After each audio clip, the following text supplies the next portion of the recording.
Aloha and welcome to another episode of Hawaii Farmers Series. I'm your co-host, Justine Espiritu, and we have my co-host, Matthew Johnson. And just to kind of recap what this series is about, it's an opportunity to get to know the producers we have here in the community, as well as all the supporters that make our local food abundant and thrive. This is our opportunity to get their backgrounds and history and see what the future of food here is going to look like. So as always, we have a special guest again with us today. A good friend of ours, Doug Groenveld from Waihuena Farms, came all the way down from the North Shore to hang out with Justine and I and talk a little bit about his experience farming on the North Shore. We're also going to hear some of his other experiences growing up as a small child in the back streets of Detroit in a backpack with his father farming and tilling the land of Detroit. So we're really excited to hear all about that. So without any further ado, I'd like to introduce Doug. Doug, thank you so much for joining us today. Thank you. I know you're a busy guy, a lot going on. Yeah. But yeah, so why don't we go ahead and have you give a little background about yourself. Who's Doug? So let me see. Just to correct you, I'm Grand Rapids. I'm on the other side, not Detroit side. I get those two areas mixed up. Yeah. But yeah, so basically I started farming when I was in the backpack behind my dad, rototilling. We had like a small plot, grew corn, beans, squash. We kind of lived off the land. So I was raised that way till probably 5, 6, 7, 8, somewhere in there. And then we actually ended up kind of moving our energy into other things, but definitely lived off the land, which was part of it. From there, I went to design school, fast forwarding to college and stuff. So spent a lot of time in school. Then I found commercial fishing up in Alaska. So that's also another way of producing more food. There's also, let me see, I ended up in coming to Hawaii. Ended up in the film industry for a bit. When was that? When did you come to Hawaii? 2009. So actually my first job on the island was actually cutting fish. What? Which was actually pretty interesting to see the other side of the commercial fishing side. Yeah, instead of catching it, now you're cutting them up? Yeah, to see the market side of it, so that was kind of an eye-opener. Also then, basically I stopped fishing for a couple of years and pursued my degree.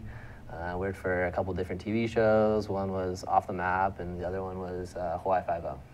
Oh, wow. So question. Yeah. So unlike, I think most folks in our generation, so you, like you said, you grew up kind of living off the land, the idea of growing your own food, harvesting, and having that connection. When did that transition out of that? And was that kind of a strange revelation when you realized that was kind of a unique being raised in that way from other people in your generation? I guess I've always been interested in local food and definitely seeing the advantages and the taste and everything like that. My uncle had a bigger farm with cattle and everything, so we'd always get half a cow from him. So it was always very local. But I actually, growing up in it, you don't realize what you have until you kind of maybe step away and then look back. And so when I once again was interested in basically becoming more part of the local food community, I definitely can reach back to memories and it's kind of in my blood, I believe.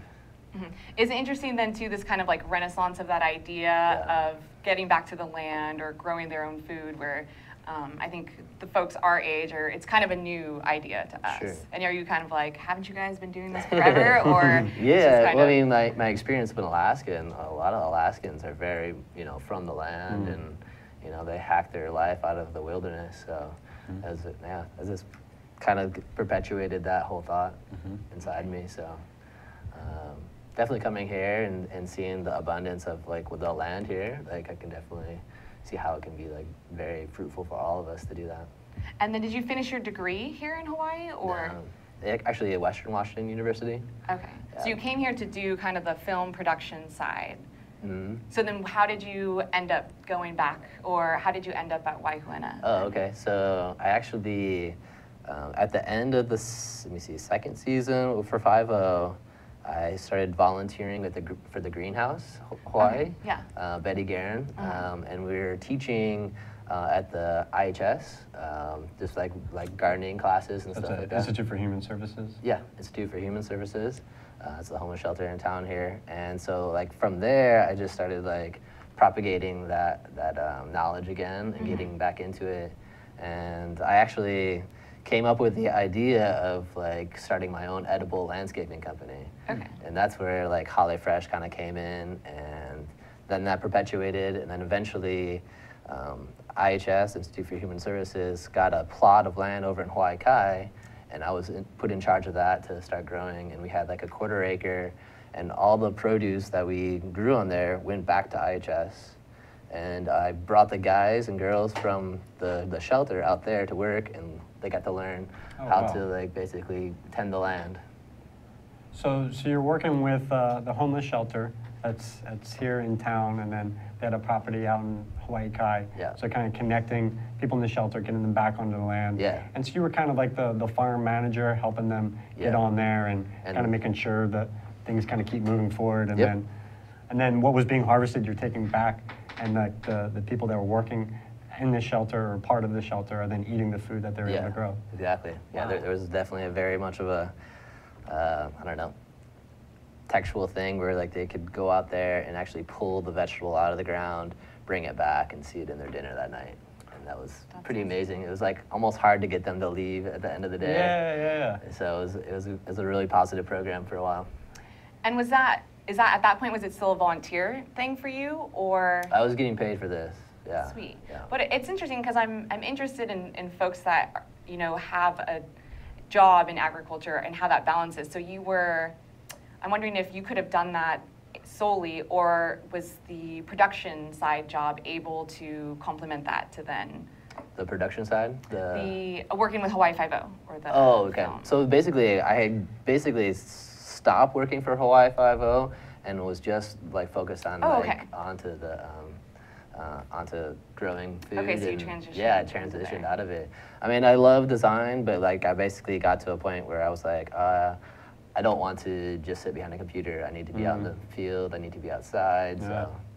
And that was, I remember for me, like, I mean, that's how I met you, as I always thought of you as like, oh yeah, Doug, who works at Hawaii 5-0, and that seemed like a pretty significant transition. And now actually hearing a little bit more about your background, it's not that significant, but to kind of move and say, okay, I'm moving out of town, and I'm going to be, you know, eventually made your way up to the North Shore, and I mean, it's definitely a life change for you. Yeah. And definitely sounds like for the better for you. You seem like pretty stoked on what you're doing, and I'm sure Hawaii 5-0 is a lot of fun, but you know, it seems like you're doing a lot, you know, more personal things right now. Yeah, I mean, where I live and, you know, what I get to do every day is like my dream come true.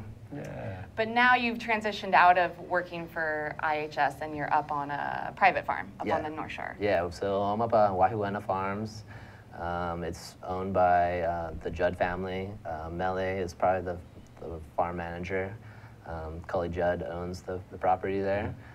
There's about 8 of us that are kind of like live on property and take care of it, and then we have our wolfers come in, usually for 1 month at a time. What are wolfers again? So they're voluntary people that kind of come in and they trade their work to stay on the farm, and we have several places, like kind of like big tents or yurts and places like that on the farm. And these people are coming all over the world, international. Yeah. So has that brought some cool perspectives or implemented some ideas from you know, all over the world? Definitely. I mean, when I first moved to Bellingham, just to backtrack a little bit, I had actually moved on to, or started working for a hostel there.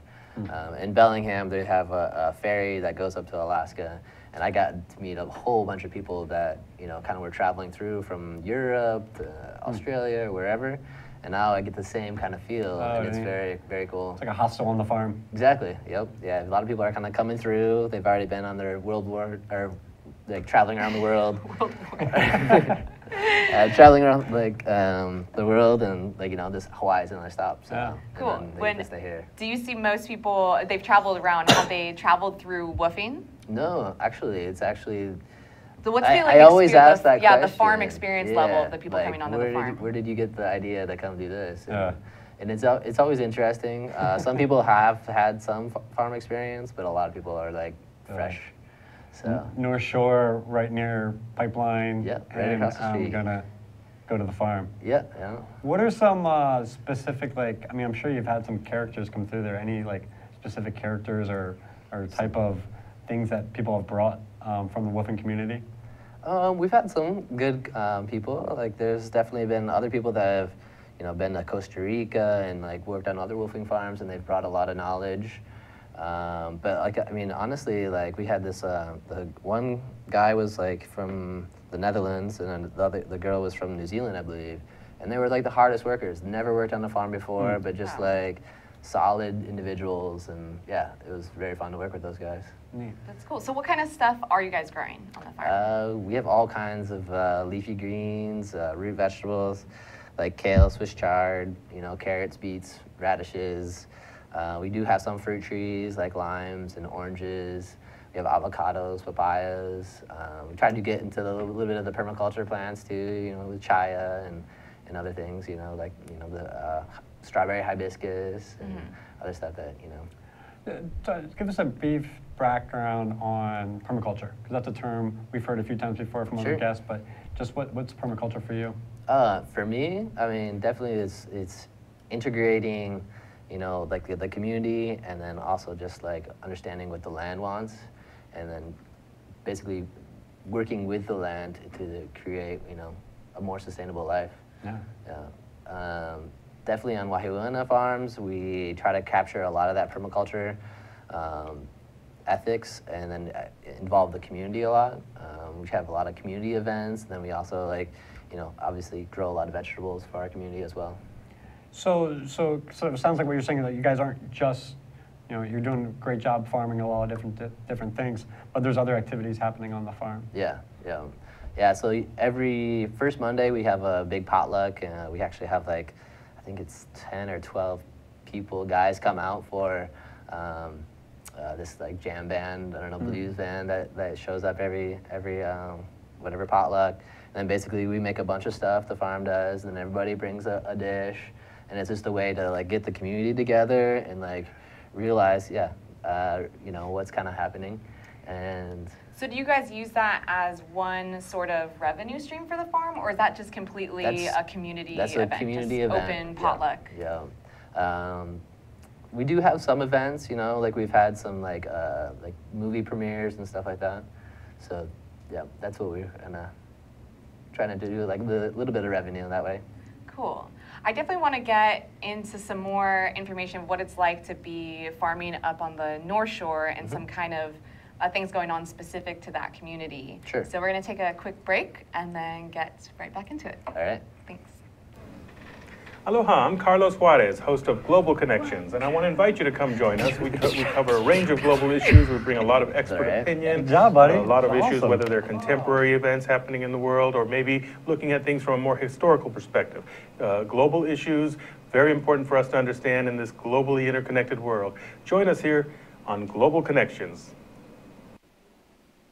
Aloha, I'm Kirsten Baumgart-Turner, and I host Sustainable Hawaii every Tuesday from 11 a.m. to 12 noon. My guests offer insights on challenging economic and environmental issues facing our state and offer innovative solutions to increasing Hawaii's long-term sustainability. Recently, we've been focusing on sustainable land development, food, and energy security. If you have a project or issue you'd like to discuss on the show or would like to be a guest, please contact me at kirstenbturner@gmail.com. And tune in live weekly or view the show at your convenience at thinktechhawaii.com. Mahalo.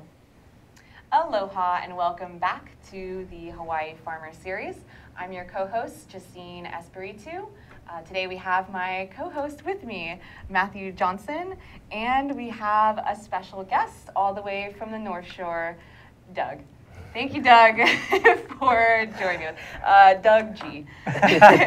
from Waihuena Farms. We'll master the last name before the end of the show. Yeah. So we got a little bit of background of some of the specific things that you guys are growing, and we kind of started getting into some events you guys host to kind of bring the community onto the farm, let them kind of get to know where their food's coming from. I'm interested to hear more about kind of a step above that the community has kind of done to bring awareness to the whole kind of food community up on the North Shore, specifically the North Shore Food Summit. Yeah. Yeah, so can you talk a little bit about that? Yeah, well, I mean, thanks to like Tim and Doug Cole from the North Shore Land Trust. They put that on every year. It's an awesome event, amazing food. If you guys haven't checked it out, definitely go check it out. So this year we kind of like broke off into like little groups, and actually my group actually decided to talk about these hubs basically that were basically for our farmers to sell their vegetables, and they could bring their vegetables there, and just kind of getting to, you know, a spot where we can actually have more local food available for the people.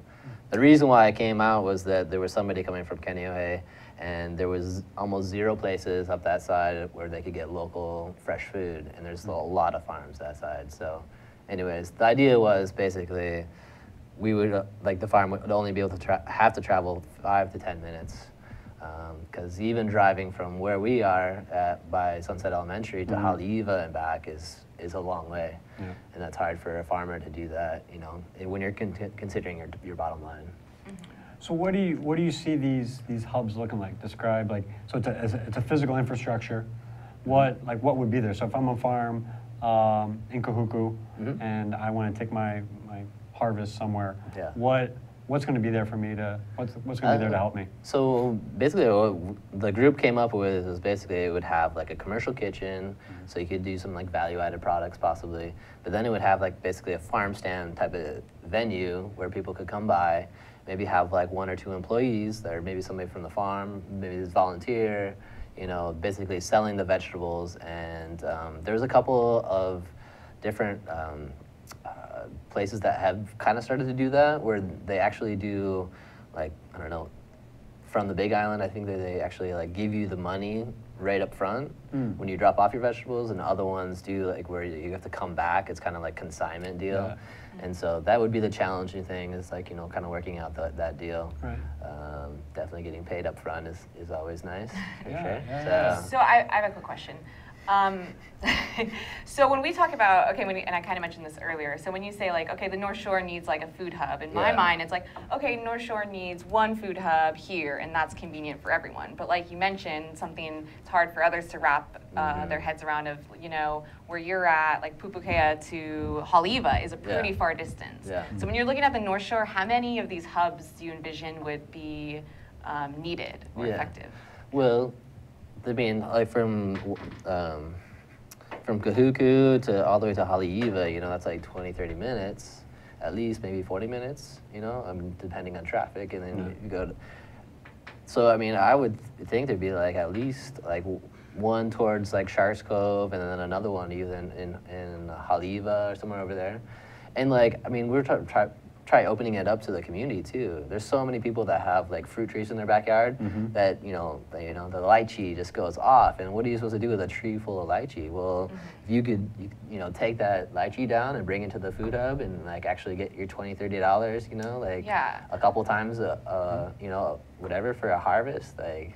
I like that idea of kind of like breaking apart this idea of who produces food. It's a farmer, but this idea that we could have backyard farmers, people that just have 1 tree or a couple plants, and that they can make a little bit of money off of that, as well as just add it into the community of local, fresh food. Is cool. Especially in a community like Pupukea, I know there's a lot of, I mean, I think there's typically like 1 acre plots there, and so you have either quasi-backyard farmers, but they're still able to produce a good amount of food. I mean, there's people that have like 7, 8 avocado trees on 1 property. It's like, and when they go off, it goes off. How do you, exactly. So.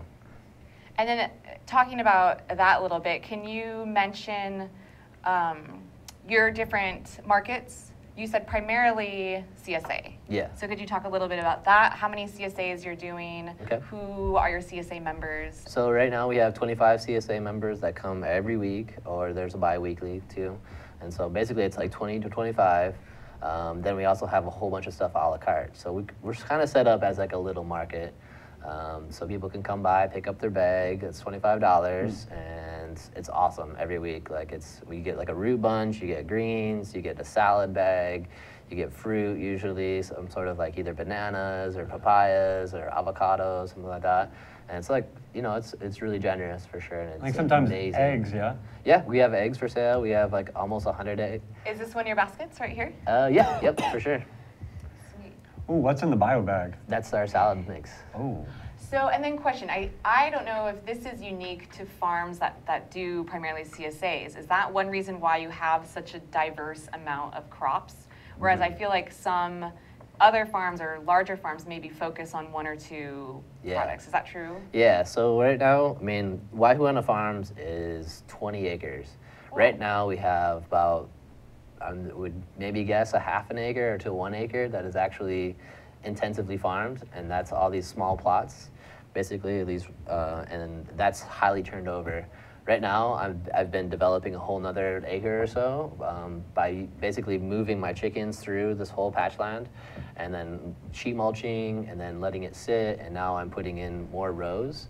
So we're going to be getting into more of like more commercial side of it pretty soon. So these new plots, Yeah. so is it for like one? Have to start taking turns. Is it for one specific crop, these new ones? No, we'll probably do a slightly like, you know, like eggplant, probably long term, but like, you know, just like it'll be several different ones. But, you know, like kind of like market value, you know, everybody wants kale, everybody wants like, you know, certain things. So we want to try to like, you know, grab a hold of our market value.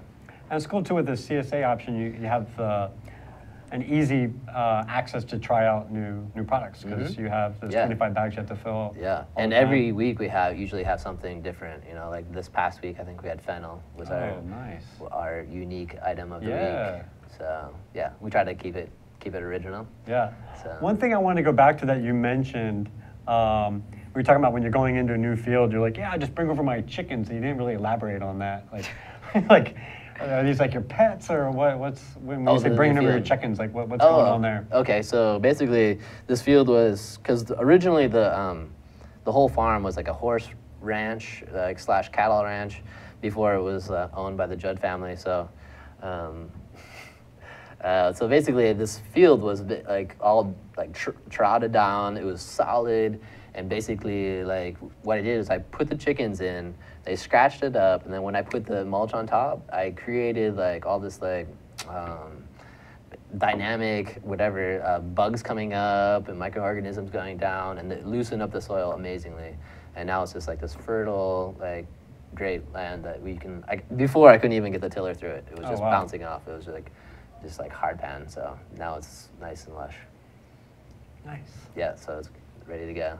So I know, and your CSA is solely from your farm. I know at one point Meliana was collecting from other farmers in the community to add to the CSA, but it's strictly... the greens mix does come from pubic. Okay. And then every once in a while we'll get Yang to come in and he'll bring his mushrooms. Yeah, so there's a little plug for Yang. Cool. Yeah. Who's been on the show before? Yes. One of our first guests. Yeah. So another interesting community element I know you guys have been involved with is the Vans Triple Crown. Yeah. Yeah, can you talk a little bit about that? Because I think some people are like, how does the farm get involved with the surf contest? Sure, so. Yeah, so Sustainable Coastlines like definitely collects and tries to encourage the vendors there to use all compostable, you know, eating trays and stuff like that. So Sustainable Coastlines is like, I guess similar to Surfrider where they set up beach cleanings. I believe so, like yeah. that. Yeah, I'm not 100%, but yeah. So basically, and what they do is they take the compostable stuff back to the farm and they make these compost piles, and then they turn into dirt, and then we're able to use the dirt into our grow beds. So what would have been being put in the trash or the landfill from these surf contests is actually being repurposed and benefiting your farm? Do you have any numbers of what, how much I stuff? don't have exact numbers. I We know, want data. Yeah, right. So they just set up their container. They're gonna actually have like some, like a walk-through type of deal, like where they can, people from the community can come out and check out like what they've been doing, and there's like an information booth and everything. So yeah, it looks pretty legit this year. So last year they had a lot of like professional surfers come out and get on camera and kind of help out with them. Yeah. They've And made so- some documentaries about it, right? Yeah, yeah. For the first 2 years. It Yep. was- Yep, yeah. yep, for sure. So yeah, they're doing good things for sure. That's great. And then so some of these like pro surfers that are coming out onto your farm, is this for some of them like the first time they've seen a farm or seen how food's made or met a looks like farmer? it. It looks like it sometimes. Like They're like, what is that? And you're Yeah, like, that's you're an like- eggplant. Like yeah. That's what interesting. I mean, we Shovel talk about skills we and, talk about like- like feeding like elementary school kids, so it's cool to get there's the Yeah. older generation too that needs that same kind of Definitely, education. definitely. And No, and it's good that like their mind and their hearts are into it. Like they come over there on their free will and stuff like that. So they want to like help out. So spread the word. So how many people like working on the farm? So you have the woofers, so that they kind of come and go. And so I know Melee is like the overall farm manager, and you're on there Yeah. pretty much full time. Are there other people there too? Yeah, yeah. We have a few other people that work like part time. Like about 20 hours a week or so. Usually we have one person that kind of leads every single day. And then the woofers will have to work those like 3-4 hours during that day under one person that actually lives on the property. So we kind of have like managers for each day, and then they kind of break out into different projects each day. So it's been working out good. Yeah. Yeah. So yeah. And then so right now, back to kind of where your produce is going.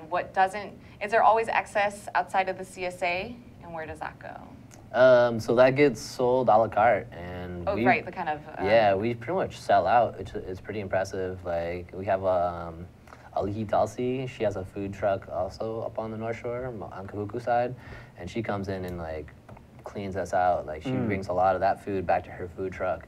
So we are kind of like branching out into food trucks, and we definitely want to do that more. I think as we progress and get more land developed, we're going to be able to, supply our food trucks, our local food trucks. And so they can take some maybe like the off-grade product from the farm, or maybe surplus, and A lot of the use it for off-grade cooking? stuff that maybe seconds and stuff that we use, we actually keep to feed the woofers and everything. Oh, okay. So I think it's 5 nights a week, we have a farm dinner basically, and one person definitely leads the dinner on that day, and they're able to take from the seconds and make a good dinner. It sounds like the best summer ever or probably even winter, to come up and Yeah. work on the North Shore. Yeah, for sure. It's eat food right off the farm. When you get a break, maybe go surf. exactly. Do you have like a waiting list? What's your Yeah, How I do think you it is apply? pretty competitive. I know Melly goes through and has like a pretty strict line of like what she wants to, who she wants to bring on. So it's pretty good. She does a good job of like picking out good people. And a lot of times those people have to like be like really interested and like whatever, into growing things, or have some sort of story behind them that like makes her want them to come on. So Yeah. Cool. Awesome. So we're going to take another quick break, and then when we get back, hear a little more about the farm and kind of its role in the community, and kind of your ideas of where you see the state going in Sure. general. okay. Aloha, I'm Keli'i Akina, president of the Grassroot Institute and host on Ehana Kako, a weekly program on the ThinkTech Hawaii broadcast network. Ehana Kako means let's work together. Think of the sad alternative, let's not work together. Here in Hawaii, with all of our diversity and the richness of the people, it's important for us to come together around issues on the basis of what's right and what's good and what's going to serve the common good. And that's what we try to do at Ehana Kako. Every week we interview movers and shakers, people in government, business, and other sectors of society to talk about how to create together a better government, economy, a better world here in Hawaii that can bless the rest of the world. I thank you for your attention to ThinkTech Hawaii, and we look forward to seeing you every Monday, 2 to 3 p.m. on the ThinkTech Hawaii Broadcast Network. We're Ehana Kako, and we wish you well. Aloha. And we are back to Hawaii Farmer Series, where we meet Hawaii's farmers and movers and shakers, and talking about what's happening in the local ag community. Our guest today is Doug Groenveld from Waihuena Farms, and I think I finally mastered that last name. That's pretty good, man. Okay, thank you. It only took about 5 times. So we've been talking about Doug's experience of working on the farm on the North Shore, and so we're going to talk a little bit more now about kind of the future for the farm, but also the future for Doug. What's your 5-year plan, stuff like that? Sure. Maybe not quite that detailed. Sound like your parents here. What are you doing, Doug? But also what we try to do with this show here is, there's a lot of different things happening around agriculture. You have small farms, probably like Waihuena Farms, but then you have large commercial farms, and trying to figure out how do we all make a better ag ecosystem in Hawaii. And so just kind of want to take an opportunity to hear from you and kind of the vision with Waihuena Farms. Like, where do you guys see yourselves fitting into the larger picture? I mean, obviously, we're probably not going to be able to feed the whole island just from your farm, but what do you see as your niche? Well, the whole North Shore is like pretty, we're the only organic farm, or not the only one, but like pretty much, like it seems like, I don't know, like I think there's maybe 3 other farms, like, a couple in pubic and stuff like that, but like there's no organic food at Foodlands, like I want to like just crack into this, like the local, like micro local, like that's where I see our farm like really kind of cracking into, like, all you want to get into those main grocery stores. That would be awesome. I mean, like there's Celestial, there's, like servicing all the food trucks. There's like plenty of food trucks that are grabbing a lot of food that, that could possibly be local food, the beat box, like, so, I mean, it's just basically coming up and like having the produce on a consistent basis and like having it for sale for them, that's the hurdle right now. And like to have that, you need to have the farmers and you need to have educated people. So it's a building process, like a lot of people are talking about like growing new farmers and stuff like that, so. Well, and you guys are in a good position since the family owns the land. Yeah. Some people don't have access or are paying for rent or... Yeah, and luckily right now, on the farm itself, there's, I believe, 5 or 6 houses. So there is quite a few people that don't work on the farm that just pay rent. So that kind of helps offset the cost of the land taxes. And we do have a place right on the beach that gets rented, and then another lodge that's up above that's another vacation rental. So it's interesting to see how different farms and different size farms can stay in food production, and those different revenues. Like one thing we talk a lot about is trying to incorporate like ag tourism. You guys talked about the dairy, adding those different elements, since it is such a kind of a struggle with the cost of land and resources. So I love to just learn those little. I wish I had a farm that I could just rent out houses. So that sounds great. Yeah, but I'm curious, so you said there's about half an acre in production right now. Yeah. So in order to have a consistent supply to the food trucks and the grocery stores, is there like a goal of acreage you guys are shooting for? There's definitely plenty of space. What it is just going to be labor and time to like get it all ready. I would say, like 75 to 80% of it, is still forest, still like got trees on it and stuff. Where I've developed, like that was like another like pasture area, and that is like the first open area. So yeah, I mean, if we could get like 50% of that acreage into farming, or at least growing fruits or vegetables, like annual vegetables is really labor intensive. So even if it was just like fruit and stuff like that, we could definitely supply a lot of the local community with. So you're saying about 10 acres, 50% of the 20? Wow. I could see that happening. We do have a big event space that's in the back, where we have like weddings, and last year we actually had Wanderlust come and do a big yoga thing. So that we do have an event space that won't get taken out. But yeah. So question, when the Ho Farm was on, you said what they're expanding to, if that's organic, that would be the largest organic farm. And what was that acreage? I think they were talking about around 30 acres. Okay, that's huge. Because we were talking about... Sorry, you won't be number 1. Well, now you have something to shoot for. But yeah, we were talking about Ho Farms, where they've traditionally been more of a conventional farm, but now they're moving on to a new piece of property, and they're seeing the market opportunities. So yeah, they're talking about going in and putting about 30 acres into organic. But it's also interesting to hear from Shin and Neil. They're saying, you know, if the numbers work out for them, because I think we were talking about before Waihuena Farms, which right now is the largest certified organic farm on Oahu. I think they're probably about 20 acres, maybe a little bit more. Over on my side. Yeah. Yeah. So I mean, you're absolutely right. You're saying there's really not that many organic farms, and people talk about like that's what they really want. Yeah. But also, as you would know better than anyone else, the challenges that come with that. Definitely. Are you guys certified organic? Or No, you don't? no, we're not certified. Yeah, but like, you know, these big farms bringing in like all the like organic, like certified organic food, that's great. I mean, like, the more people we have bringing more food in here, and the more people like start to buy that kind of organic produce, the better I see it is, even for a small farm like us. And then with things like the North Shore Food Summit, where you're going into these breakout sessions, kind of brainstorming with other producers in the area, that's kind of is that a new approach to you guys? Is that versus, you know, thinking of, okay, what's our 5-year plan for the farm? We want to increase this acreage, but when you start trying to do this kind of community planning of what kind of projects can you collaborate on, you know, this idea of these different food hubs, is it something they'd see like one farm being able to, okay, we'll put up this farm, or would it be more pooling resources? And I'd really like to see everybody pulling together, you know, honestly, like, even if we collaborate with other farms, you know, where like, oh, okay, you guys can be the niche kale farmer, maybe we'll do something different, you know, like, and still have our CSA. I think that's an important part for our farm.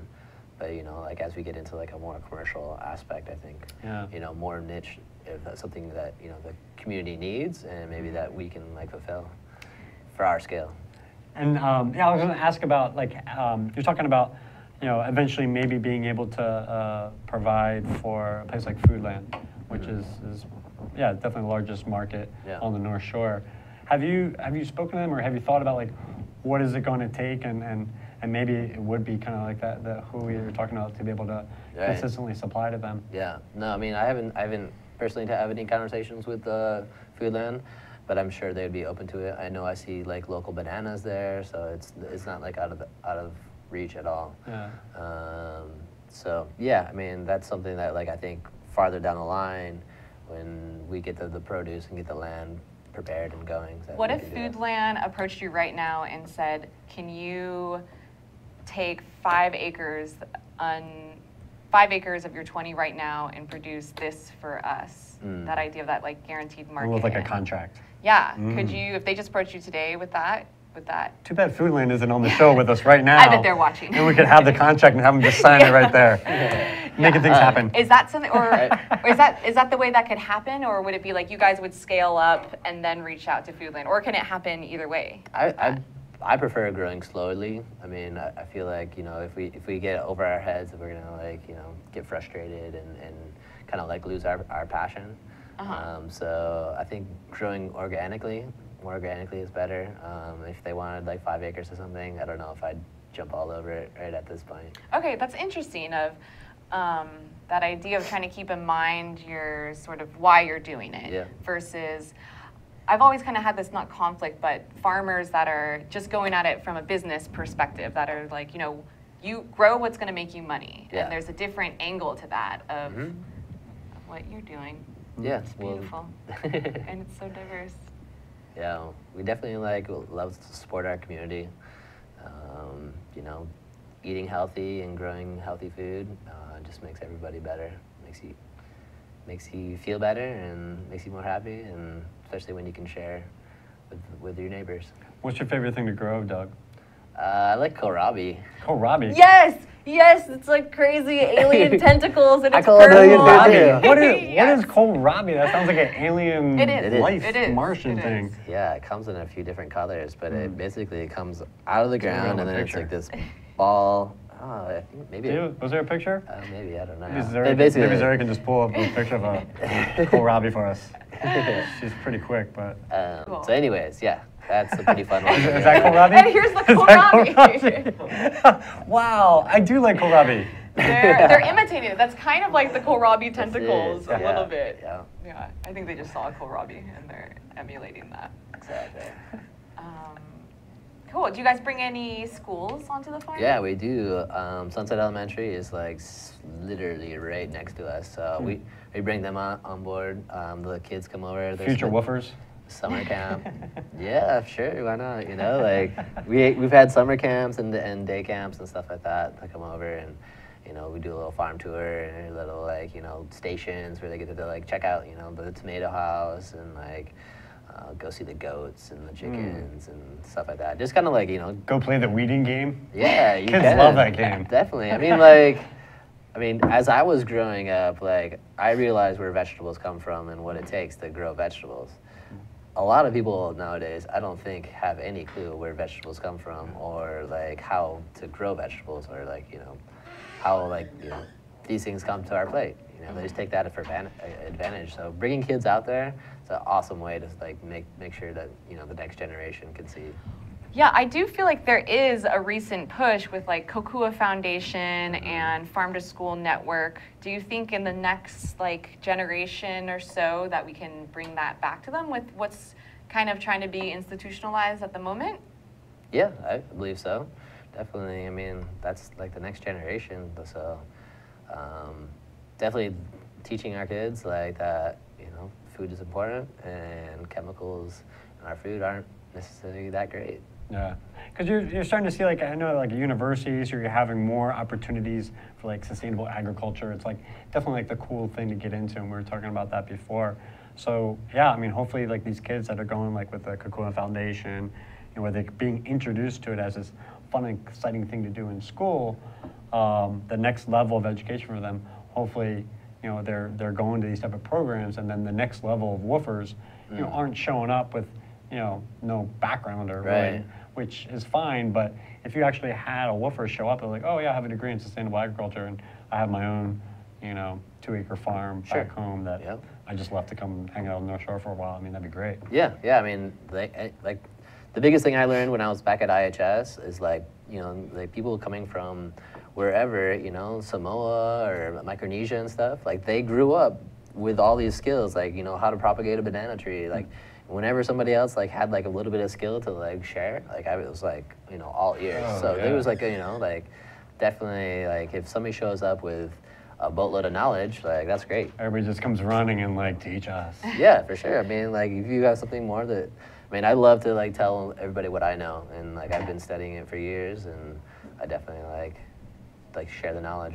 That's cool because I think some farms get criticized, or like the woofer model gets criticized a little bit of like, oh, free labor, that's slavery. But when it's this idea of sharing ideas and methods from all over the world is pretty cool. Yeah, I mean that's kind of like where Holly Fresh kind of steps in too. Is that like, you know, I try to get people excited about growing their own food and like realizing like, you know, once you realize like that you grow your own food and then you eat that and it tastes better and then you feel better, like all of a sudden like your whole kind of perspective I think changes. So yeah, that's also just like, you know, sharing that knowledge. And so one thing that I forgot about, like kind of tying in, like obviously, you know, there's a lot of open ag land, more country up on the North Shore, but what you're doing with Holly Fresh, you're also working with some of the development in Kaka'ako, yeah? Yeah, So yeah, there working is with that some of the opportunity. developments? Yeah, when I first started, I got interviewed by Star Advertiser. They came through, and then one of the architects for the buildings down in Kaka'ako, he got a hold of me, and basically I proposed like this plan, or it was kind of his idea, but then he wanted a proposal, and so basically I proposed to, what's the company name? Howard Hughes? Yeah, Howard Hughes Company. And basically it's a community garden, but it's on top of one of the buildings that is proposed to go up. Wow, so bringing country right into the middle of Kaka'ako. Yeah, and it would be like just your community garden, but for the condo development. Do you think there's a lot more opportunity in Kaka'ako for more of those kind of I think that's the general idea, is to keep it like more local and like grow within the space. And when is that going to be? I'm not sure if they haven't even torn down the buildings yet. This building is the one right near Kampai, used to be. Oh yeah, corner of Ward and yeah, Ward. Yeah. Across the Across street. from Sports Authority. Yeah, yeah. So basically the rail is gonna go right next to there, and so it'll be right above there. Halekawila.